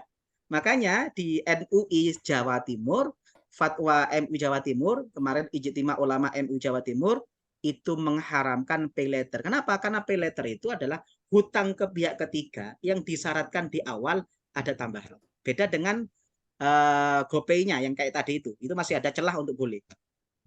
Paham nggih? Makanya kalau jenengan pakai pay letter ya, kalau saya mending makan tempe setelah itu glegeken banter dibandingkan makan sate setelah itu bingung cicilan. Nah, lebih enak ya, jangan pakai pay letter ya, pakai yang lain aja.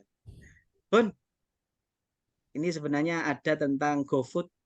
Waktunya cukup atau cukup sekian? Monggo, saya persilakan kalau mau ada diskusi. Sebenarnya ada satu lagi GoFood itu kan pernah ada isu Ustadz yang mengharamkan GoFood. Itu sebenarnya tinggal sudut pandangnya. Mungkin Tapi ditambahkan waktunya aja. Nggak apa-apa. sampai jam berapa ini? Sampai jam 14.30 sebenarnya. Ya, Tapi daripada penasaran. Atau teman-teman sekalian bisa jika ada pertanyaan bisa diketik dulu di kolom komentar. Sekalian mungkin karena kan pengguna GoFood dan ini masih juga banyak ya Pak gitu. Iya, Bisa sekalian betul sekali. dijelasin mungkin Betul. Nah, sedikit aja. saya langsung masuk ke GoFood ya. GoFood itu nanti ada 3 transaksi. Kalau kita lihat GoFood itu satu, ada transaksi antara pemilik toko dengan Gojek. Kenapa kok ada pemilik toko dan Gojek? Biasanya kalau saya umpama ya penjual ya, saya penjual ketika saya pasarkan barang saya di aplikasi umpama di Gojek itu biasanya kan ada potongan ya. Kalau harganya kemudian 10.000, maka pemilik aplikasi kan minta 25%-nya biasanya. Berarti ada transaksi antara merchant dengan Gojek. Ada transaksi antara merchant dengan konsumen. Karena ketika saya membeli barang itu bukan belinya ke Gojek, bukan belinya ke Shopee, tapi belinya ke merchant. Berarti ada transaksi antara saya konsumen dengan toko atau warung. Yang ketiga, ada transaksi antara saya dengan Gojek. Karena ketika saya beli ke toko itu, saya tidak beli sendiri menggunakan jasa Gojek. Maka transaksi dalam GoFood itu ada 3 yang harus kita teliti. Satu antara merchant dengan Gojek, merchant dengan konsumen, konsumen dengan Gojek. Bisa dipahami ya? Kita lanjut. Nah, akad antara merchant dan Gojek itu kalau dalam bab fikih namanya samsaro. Kenapa kok samsaro? Karena ketika saya penjual menjual di Gojek umpama, maka saya akan dikenakan biaya 25%. 25% ini namanya fee atau ujroh dalam akad simsaro. Dalam kitab Fiqhul Islami Wadilatu dikatakan begini, as-samsaro hiya al-wasatoh bainal ba'i wal mushtari li ijra'il ba'. Samsaro itu artinya adalah perantara antara penjual dan pembeli untuk melakukan transaksi. Ketika saya menggunakan GoFood, yang transaksikan saya konsumen dengan toko atau warung. Lewat siapa? Gojek. Maka Gojek itu statusnya adalah samsaro, perantara antara saya sebagai pembeli konsumen dengan pemilik toko atau warung. Paham ya? Wal ujroh alladhi ya'khudhu simsar halal, kata Fiqhul Islami wadilatuhu. Upah 25% yang dikenakan oleh aplikasi kepada pemilik toko itu termasuk upah yang diperbolehkan. Karena sebagai bentuk jasa, penyediaan jasa untuk menjualkan barang. Sama dengan kalau kita barang konsinyasi itu kan. Konsinyasi itu kan saya naruh kerupuk kalau di warung biasa itu kan. Biasanya saya naruh kerupuk harganya dari saya 8.000. Pemilik toko jualnya 10.000. Lah, 10.000-nya apa? Itu namanya ujroh dari simsar. Simsar itu artinya perantara. Ketika saya punya kerupuk, itu kan yang beli adalah pelanggan, tapi melalui toko. Sama dengan itu. Itu namanya samsaro. Di sini tidak ada masalah. Yang kedua, akad antara merchant dengan konsumen. Akad antara merchant dan konsumen itu berarti saya sebagai pembeli dengan toko atau warung. Itu akadnya jual beli. Isu yang muncul adalah begini. Saya ketika beli ke toko itu, kalau langsung itu biasanya harganya 10.000. Tapi kalau via aplikasi harganya 12.500. Benar atau enggak? Berarti kan ada 2 harga. Saya beli langsung itu 10.000. Pemilik toko karena via aplikasi pasti kan menaikkan kan? Karena dia harus bayar ke aplikasi. Maka harganya dibuat 12.500. Pertanyaan saya, apakah ini tidak masuk kategori 2 harga dalam satu transaksi? Ini yang sering disalahpahami. Contoh begini, saya kasih gambaran. Saya punya HP. HP saya ini kalau dijual tunai 1 juta. Tapi kalau kredit 1 bulan 1.100.000. Kalau 2 bulan 1.200.000. Kalau 5 bulan 1.500.000. Kemudian pembeli ngomong, ya Ustadz saya beli berapa? 1.500.000 kredit 5 bulan. Pertanyaan saya, boleh atau haram? Ayo, boleh apa haram? Ada yang berani ngomong? Kayaknya masih ragu-ragu semua. Ayo, haram atau boleh? Ini dosennya aja nih deg-degan mau jawabnya ini Pak. Nah, ya ini yang penting. Jadi begini, jual beli itu bai'ataini fi bai'ah, 2 harga dalam satu transaksi. Itu yang haram adalah ketika pembeli mengatakan saya terima. Ada penjual ngomong, ini kalau tunai 1 juta. Kalau kredit 1 bulan 1.100.000, 2 bulan 1.200.000, 5 bulan 1.500.000. Ketika pembeli ngomong, ya sudah saya beli. Beli yang mana? Tidak ditentukan. Ini namanya 5 harga dalam satu transaksi. Beda dengan begini, ya sudah saya beli dengan harga 1.500.000, kredit 5 bulan. Harganya sudah berapa? 1 kan? Apa? 1.500.000. Ini tidak masuk kategori bai'ataini fi bai'ah. Makanya Imam Turmudi hadis naha Rasulullah an bai'ataini fi bai'ah. Rasulullah melarang 2 transaksi dalam 1 transaksi. Itu yang meriwayatkan Imam Turmudi. Imam Turmudi ketika meriwayatkan ini beliau mengatakan begini. Waqad fassara ba'du ahlil ilmi qalu. Sebagian ulama memaksirkan ini adalah bai'ataini fi bai'ah itu adalah saya menjual baju ini tunai 10.000, kalau kredit 20. Tapi kata beliau wala yufariku ala ahadil bai'ain. Pembeli tidak menentukan yang 10 atau yang 20, kan ada 2. Tapi kata beliau fa idza faraqahu ala ahadima, kalau pembeli menentukan saya beli dengan harga 20, fala ba'sa, maka itu diperkenankan. Kenapa? Karena harganya 1. Paham nggih? Bahaya kalau kita artikan 2 harga dalam suatu barang itu seperti awal. Jangan kalau ke pasar, harga itu bisa 10. Mahasiswa datang ke pasar, beli salak. Berapaan salaknya ini, Bu? 10.000 1 kilo. Kata mahasiswanya, Bu, cek larangi. Wong salak saopil kok 10.000. Ibu penjualnya pinter, lele. Sampai ini ganteng-ganteng, opile sak salak. Dibalik sama ibunya. Akhirnya dari 10.000 ditawar oleh mahasiswa. Berapa? 5.000. Tidak boleh. Berarti sudah ada berapa harganya?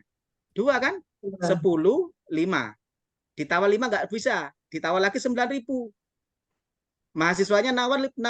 Akhirnya ketemu di harga 7.000. Berarti sudah ada berapa harganya? 5. Tapi ketika mahasiswa mengatakan, ya sudah Bu, saya beli dengan harga 7.000. Maka harganya berapa? 1. 1. Apa? 7.000. Itu tidak masuk kategori bai'ataini fi bai'ah. Makanya fikih itu bahasa Arab itu unik. Kadang-kadang bahasa Arab itu kalau diterjemahkan tidak bisa. Contoh, dalam bahasa Arab ada namanya si'run, ada namanya saman. Ada si'run, ada saman. Kalau diterjemahkan apa? Sama harga. Tapi secara fikih beda. Si'run itu harga yang belum jadi. Itu si'run. Salah, si'runnya berapa? Si'runnya 10.000. Itu namanya si'run. Tapi kalau saman itu harga yang disepakati. Salah itu si'runnya 10.000. Karena orang yang nawarkan pertama 10.000. Tapi samanya belum tentu 10.000. Tergantung nanti sepakatnya berapa. Paham ya? Itu uniknya bahasa Arab. Makanya kalau kita mau ahli fikih itu ya bahasa Arabnya kita harus kuat. Karena ada beberapa istilah itu kalau diterjemahkan saya bingung. Terjemahkannya apa ya? Karena si'run itu ya harga, saman itu kalau bahasa Indonesia juga harga. Bon, isu ini tidak muncul. Nah, isu yang muncul itu yang ini, yang mengharamkan itu begini. Ketika saya belanja via aplikasi Gojek, kalau saya belanjanya itu tidak menggunakan top up, tidak menggunakan GoPay, tapi saya bayar ketika barang sampai. Pertanyaan saya adalah, ketika saya nyewa Gojek, itu pakai uangnya siapa? Pakai uangnya driver. Betul apa enggak? Oh ya.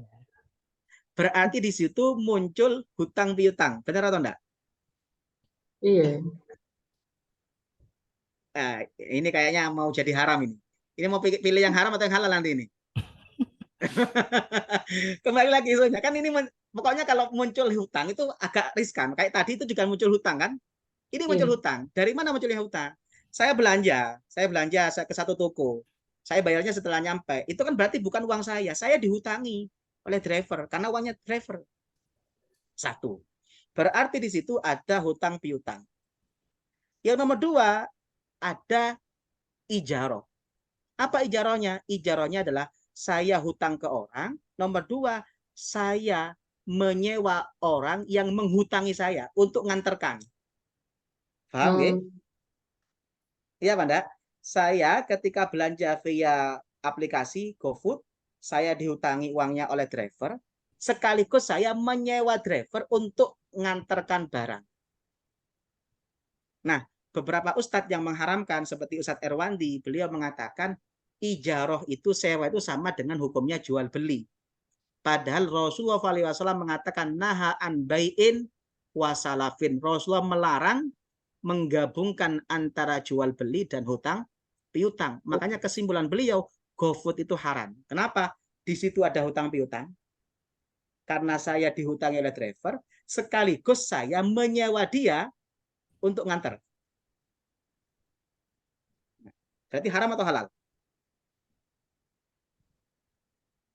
Deg-degan Ini jawabannya, Pak. mau dilanjutkan halalnya atau cukup di sini haram saja? Sepertinya halal. Sepertinya haram ya. Sudah kita sepakat haram atau kita lanjut? Kita menanti yang halalnya, Pak. Jadi kalau ada ustadz yang mengharamkan itu juga wajar, karena analisa beliau seperti itu. Paham ya analisanya ya? Kan ada larangan naha an bai'in wasalafin. Rasulullah melarang menggabungkan jual beli dan hutang piutang. Ketika GoFood itu ada dua. Ketika saya hutang ke driver dengan cara bayar setelah itu kan ada hutang piutang. Sekaligus saya menyewa dia. Berarti ada penggabungkan antara ijarah dengan salah. Ini analisa beliau yang mengharamkan. Coba kita lihat pakai sudut pandang yang lain. Nah, yang pertama. Yang hadis ini yang meriwayatkan adalah Imam Malik. Kita coba cek di kitabnya Imam Malik sendiri. Imam Malik sendiri, beliau mengatakan begini. Qala Malik wa tafsiru dzalika ayyakula rajul lirajul akhudhu sil'atak bikadza wa kadza ala antus lifani kadza wa kadza. Yang dimaksud Rasulullah SAW itu mengharamkan antara jual beli dan hutang piutang itu adalah kalau orang menjual sesuatu dengan syarat menghutangi. Saya bilang sama Pak Arif, saya mau menghutangi jenengan. Berapa? 100 juta. Dengan syarat jenengan mau menjual tanahnya ke saya. Maka kata beliau, yang haram itu adalah mensyaratkan jual beli dalam hutang piutang. Paham? Mensyaratkan jual beli dalam hutang piutang. Saya mau hutangi Pak Arif 100 juta dengan syarat Pak Arif menjual mobilnya ke saya. Maka ini kan masuk kategori tadi, hutang piutang yang bersyarat. Itu yang haram kata beliau. Pertanyaan saya, ketika saya pakai GoFood, apakah ada syarat saya harus hutang? Nggak ada. Nggak ada. Buktinya nggak hutang apa? Bisa. Saya bisa bayar pakai GoPay. Oke. Benar enggak? Benar ya? Kan ketika saya belanja GoFood itu kan pilihnya dua. Bayar pakai GoPay atau bayar tunai setelah barang nyampe. Kalau barang nyampe saya bayar tunai, berarti kan saya hutang dulu. Ketika saya pakai GoPay itu kan berarti saya pakai uang saya sendiri kan? Iya. Berarti di sini ada syarat enggak? Nggak ada. Enggak ada syarat. Berarti sini aman berarti kan? Kalau dekat ini aman berarti. Halal berarti ya. Jadi halal. Nomor dua. Yang kedua, dalam fatwa DSN itu memperbolehkan menggabungkan akad ijarah dengan qard dengan syarat satu. Apa itu?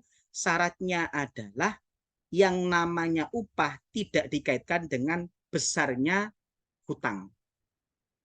Di fatwa DSN dikatakan boleh menggabungkan ijarah dalam qard dengan syarat satu. Upahnya tidak dikaitkan dengan hutang besarnya. Jadi bukan prosentase dari hutang.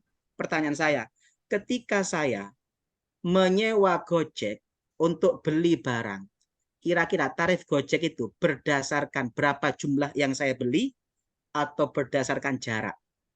Jarak. Yang kedua, Jarak. Berarti tidak masuk kategori yang dilarang. Berarti kalau lihat ini halal atau haram? Halal. Jadi ya memang fikih itu ya gitu. Analisanya harus kuat. Pun saya kira cukup Tarik perahnya ini ya, sudah. Pak. Iya, analisanya yang harus kuat. Makanya dan analisa kuat itu kalau referensi kita banyak. Makanya tadi dikatakan manitasa ilmu qalla ingkaru. Orang yang ilmunya luas, maka dia punya analisa yang luas. Kalau dia punya analisa yang luas, dia akan punya sudut pandang yang banyak, tidak gampang mengharamkan. Itu ya. Saya kira cukup. Kalau ada yang mau didiskusikan, saya persilakan. Iya, terima kasih Bapak. Aduh, banyak sekali insight-nya ini terkait fikih muamalah. Kita sendiri dosennya juga kadang-kadang masih membingungkan ya antara transaksi-transaksi yang krusial tadi terutama itu. Kita, wah sudah haram itu kayaknya gitu. Betul. Ini teman-teman mumpung ada ahlinya nih, sangat ahli sekali ya Bapaknya ya. Silakan ditanyakan barangkali ada transaksi-transaksi yang kayaknya menurut kalian haram. Nah, kita cari nanti di sini halal deh. Gimana cara? Apalagi ini ekonom syariah, calon-calon ekonom syariah ya. Ini pembahasan utamanya yang harus dipahami sangat-sangat dalam itu adalah tentang fikih muamalahnya nih. Ayo silakan teman-teman partisipan di sini. Apakah sudah ada pertanyaan ini?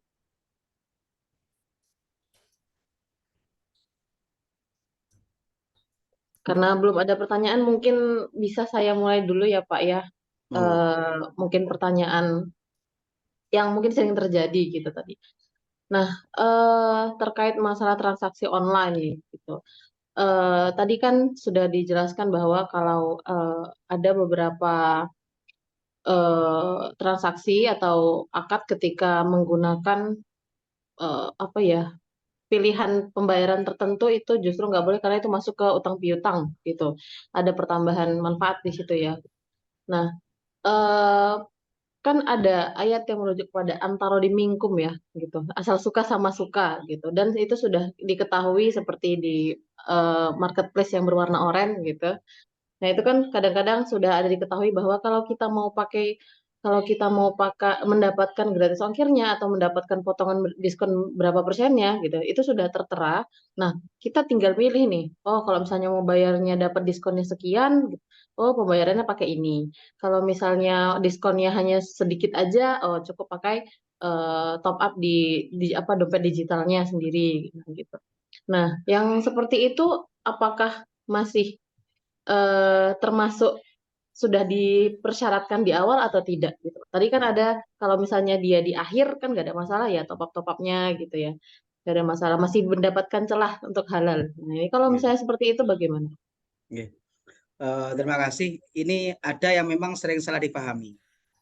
Jadi kalau kita merujuk kepada definisi akad, akad itu kalau saya merujuk kepada kitab Fiqhul Muamalat Al-Maliyah Al-Mu'asyarah Al-Muqarran itu begini. Irtibatu ijabin biqabulin ala wajhin masyru'in. Jadi akad itu adalah keterkaitan antara serah terima ijab kabul antara dua orang yang bertransaksi ala wajhin masyru'in untuk sesuatu yang sesuai syariat. Makanya di hadis dikatakan al muslimuna ala syurutihim illa syarton ahalla haraman au ahalla haraman. Orang Islam itu bebas saling sepakat, saling rela kecuali hal yang satu mengharamkan yang halal atau menghalalkan yang haram. Artinya begini, innamal bayu antarodin itu adalah salah satu bagian dari akad syarat akad ketika syarat dan syarat yang lain terpenuhi. Bukan berarti dengan antarodin semuanya jadi halal. Paham ya? Jadi antarodin itu adalah salah satu syarat dari sekian banyak syarat yang harus terpenuhi. Artinya sebelum antarodin ada rukun dan syarat lain yang harus terpenuhi. Bukan berarti antarodin ini kemudian menjadikan sesuatu halal semuanya. Makanya kalau ada orang mengambil riba, baik sama-sama rela, kalau disepakati di awal tetap haram secara hukum. Karena termasuk syarat ahalla haroman. Bahaya kalau kita artikan antarodin itu semuanya menjadi halal. Nanti ada mahasiswa dan mahasiswi ketemu pacaran. Kenapa kok pacaran? Antarodin, Pak. Tidak bisa. Jadi Bahaya. antarodin itu tidak bisa menghalalkan semuanya. Jadi antarodin itu salah satu syarat dari sekian banyak syarat yang harus dipenuhi. Artinya kalau kita sudah disepakati di awal, disyaratkan di awal, ada tambahan hutang piutang, meskipun kecil dan sama-sama rela, tetap batal secara hukum. Hmm, Makanya ketika kita pakai pay letter kan sudah sepakat di awal. dia. Karena ketika kita klik ada syarat dan ketentuan berlaku yang harus kita sepakati. Itu tidak bisa. Kenapa? Karena kalau sudah syarat di awal, itu meskipun saling rela tidak bisa kemudian menjadikan haram. Begitu, Hmm. Ge. Terima kasih Pak. Ini pakai pay-letter itu sungguh godaan sekali ya. Kadang-kadang malah justru lebih murah pakai pay-letter nih daripada bayar langsungnya kan gitu seringnya Hmm. gitu. Cuma saya pernah Jadi ditanya begini. Pernah ditanya begini. Ustadz, yang haram kan tambahannya, bukan hutangnya. Pertanyaannya begini, Ustadz, biasanya kalau pay letter itu yang penting kita membayar tepat waktu sama dengan kartu kredit. oh Itu kan iya. kalau kita membayar tepat waktu itu kan tidak ada tambahan, Ustadz. Sebenarnya kalau merujuk ke situ tidak masalah. Cuma masalahnya satu, siapa yang bisa memastikan kita bisa bayar tepat waktu? Oh gitu. Karena itu sudah disepakati di awal kalau tidak tepat waktu kan harus ada tambahan. Artinya sebenarnya kalau kita mau membayar di awal waktu itu kan tambahannya kan tidak ada. Berarti kan sudah aman secara hukum. Cuma masalahnya Mm-mm. adalah siapa yang bisa memastikan kita bisa bayar tepat waktu atau umur kita sampai ke waktu itu. Makanya saya lebih cenderung ya mending kita hindari. Meskipun ada celahnya di situ. Oh, berarti kalau memakai celah itu masih bisa ya Pak. Cuma hal yang menjadi krusial tadi, siapa yang bisa memastikan kita untuk bisa Betul. membayar tepat waktu tadi ya? Karena Karena kan ini, haramnya itu karena kan kan, ribanya kan haramnya, bukan hutang piutangnya kan. oh iya, Hutang piutang kan secara syariah boleh apa enggak? Boleh. Cuma boleh. riba itu batal secara hukum. Artinya kalau saya hutang ke seorang pakai akad riba, saya tidak punya kewajiban bayar ribanya karena batal secara hukum. Berarti kalau misalnya pakai pay letter yang contohnya ya apapun lah pay letter gitu kan, kemudian pembayarannya flat gitu. Kemudian Hmm, kita bayarnya tepat waktu, tidak pernah kena lewat dari jatuh tempo gitu. tidak ada Walaupun tambahan ya. sudah disyaratkan di awal gitu. Kadang-kadang kan kita miss-nya itu oh ketika sudah disyaratkan di awal berarti selanjutnya ini akan haram nih gitu. Tapi kalau misalnya kita bayar tepat waktu bisa jadi kita tidak walaupun sudah disepakati di awal kita bisa tidak terkena keharamannya gitu ya Pak? Saya sebenarnya Iya. agak sedikit ragu. Benar, karena begini, saya kalau mengatakan boleh itu nanti takut dijadikan fatwa boleh, akhirnya banyak mempermudah. Yang saya khawatirkan itu ketika itu terjadi, dijadikan mudah dan tidak bisa Nah, dipastikan kita membayar itu. Jadi Maka ini kalau bukan saya menjadi ya teman-teman ya, bukan maksudnya itu kalau misalnya mungkin mengajari ya, dicari celahnya terpaksa ya. sangat terpaksa, tapi tadi lebih baik makan tempe sampai sampai sendawanya Gelegean ya. keluar daripada makan steak ya, makan steak Iya, tapi waduh kelirit utang nih gitu. betul betul. Gitu.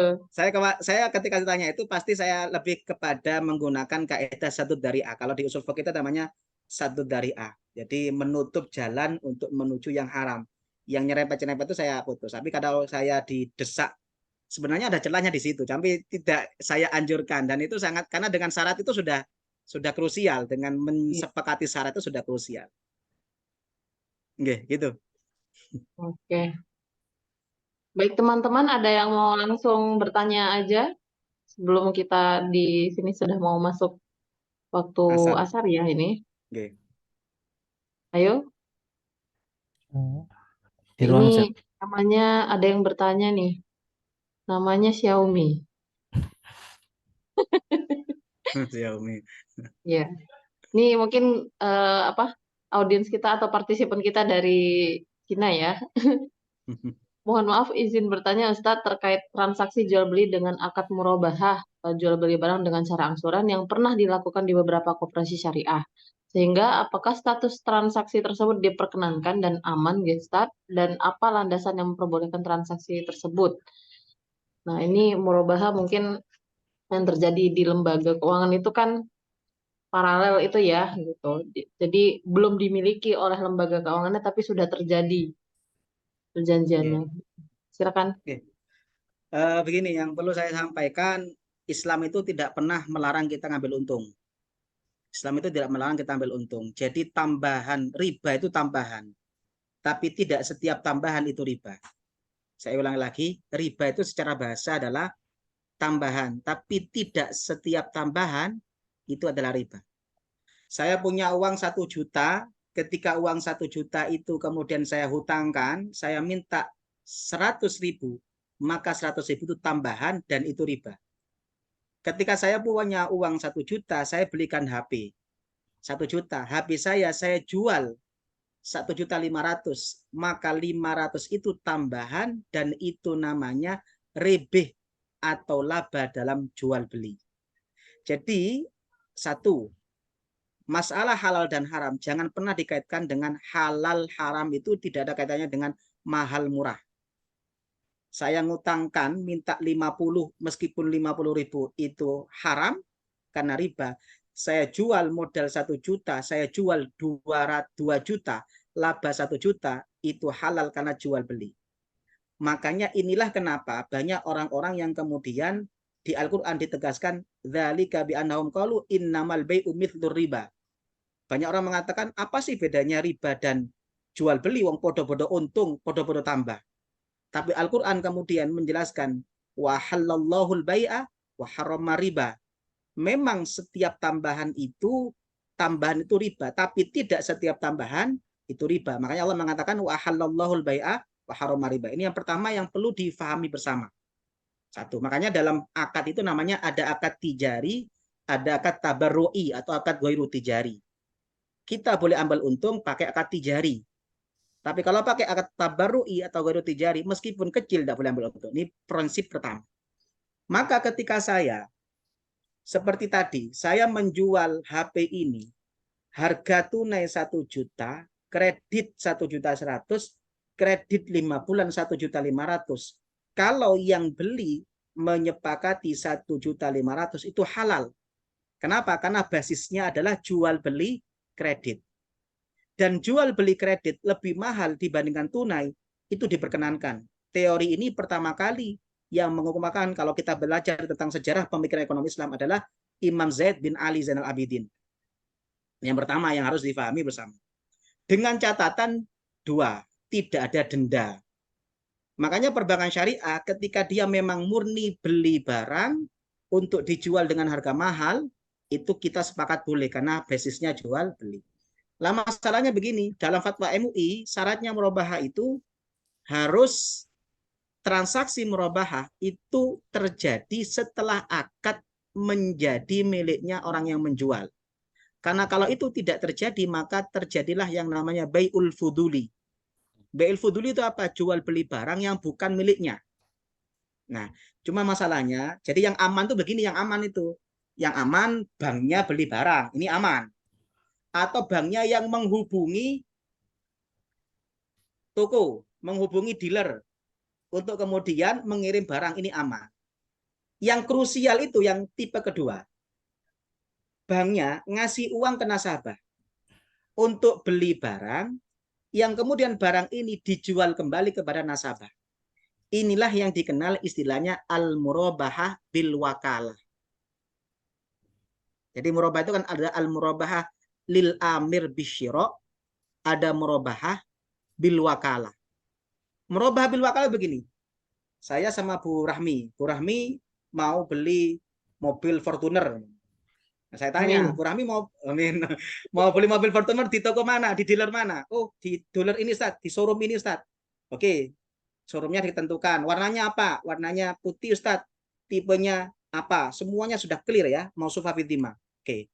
Berapa harganya? Di showroom itu Ustaz, saya kemarin sudah lihat harganya sekitar ini price list-nya. Sekitar 600 umpama. Oke. Saya sebagai bank atau lembaga keuangan syariah mentransfer uang ke Bu Rahmi. Dengan akad saya mewakilkan kepada Bu Rahmi untuk membelikan mobil Fortuner tadi yang ditentukan, membelikan untuk saya. Ini namanya murabahah bil wakalah. Saya ngasih uang ke Bu Rahmi untuk Bu Rahmi membelikan mobil itu untuk saya. Ketika Bu Rahmi membeli mobil itu ke showroom, maka mobil ini milik siapa? Milik bank. Bu Rahmi sekedar wakil untuk membeli. Nah, yang paling aman setelah Bu Rahmi beli, datang ke bank, Pak ini mobilnya. Oleh bank dijual lagi. Ini yang paling aman. Tapi kan ribet. Ribet kan? Maka ada yang tipe yang kedua. Ini yang krusial, ulama beda pendapat. Apa? Ada namanya wakalah bil syira, wakalah bil bai'. Jadi saya wakilkan ke Bu Rahmi untuk membeli mobil Fortuner seharga 600 juta, sekaligus saya wakilkan ke Bu Rahmi untuk menjualnya dengan harga 800 juta. oleh Bu Rahmi. Dibandingkan tak jual ke orang lain, kan tak jual ke diri saya sendiri. Paham ya? Itulah yang dalam istilah fikih namanya bai'ul wakil li nafsi. Ulama beda pendapat. Salah satu yang memperbolehkan adalah Ibnu Rif'ah. Dan ini yang paling banyak dipakai oleh lembaga keuangan syariah. Cuma bedanya kalau pakai murabaha dengan pakai bunga itu satu.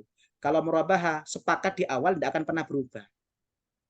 Nomor dua, kalau pakai murabaha, kalau tidak mampu bayar, fatwa DSN mengatakan tidak boleh ada denda. Kecuali karena keteledoran itu pun tidak boleh dimasukkan ke pendapatan. Beda dengan bunga. Bunga itu kan bunga majemuk. Kalau nggak bisa bayar, bunganya berbunga. Bunganya bunga, berbunga. Jadi bukan hanya bunga punya anak, punya cucu dan cicit. Itu kalau bunga majemuk. Begitu, ya? Ya, mungkin begitu ya. Ini Xiaomi, namanya Xiaomi. Oke, mungkin karena keterbatasan waktu kita dan sudah mau asar ya, mungkin kita cukupkan sampai di sini dulu. Terima kasih kepada Bapak Abdul Wahid yang sudah banyak sekali insight-nya diberikan kepada kita. Saya ingatkan kembali lagi untuk teman-teman peserta untuk jangan lupa mengisikan presensinya ya yang ada di kolom komentar. Dan kita masuk ke sesi perfotoan dulu sebagai bahan dokumentasi kita. Oke, silakan teman-teman diaktifkan kameranya. Ini ya penyakitnya mahasiswa Indonesia itu sering pemalu gitu ya Pak ya. Dari tadi kita off cam aja gitu. Jadi serasa ngomong sama HP aja jadinya. Betul. Ya, Resikonya silakan teman-teman. online ini. Iya. Ya teman-teman diaktifkan kameranya untuk sesi perfotoan.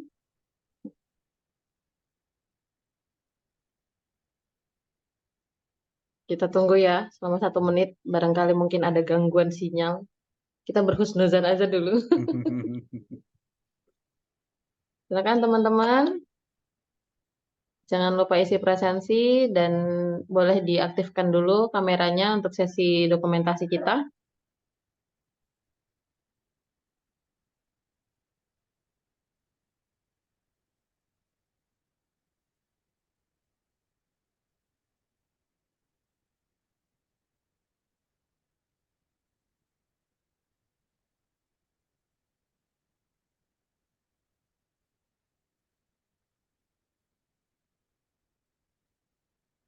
Ayo, saya hitung mundur ya. 10, 9, 8, 7, 6, 5, 4, 3, 2, 2,5, 1. Oke, kita mulai aja ya sesi perfotoannya. Menurut aba-aba saya, silakan diberikan senyum termanisnya supaya nggak marah-marah nanti kalau muncul di berita mukanya, wah kok foto saya gini gitu. Oke, slide pertama dulu 1, 2,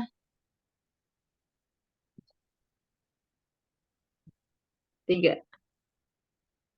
Oke, yang kedua 1, 2, 3.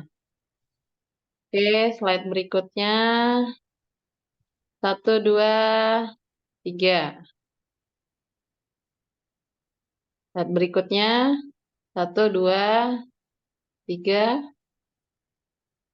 Dan yang terakhir 1, 2,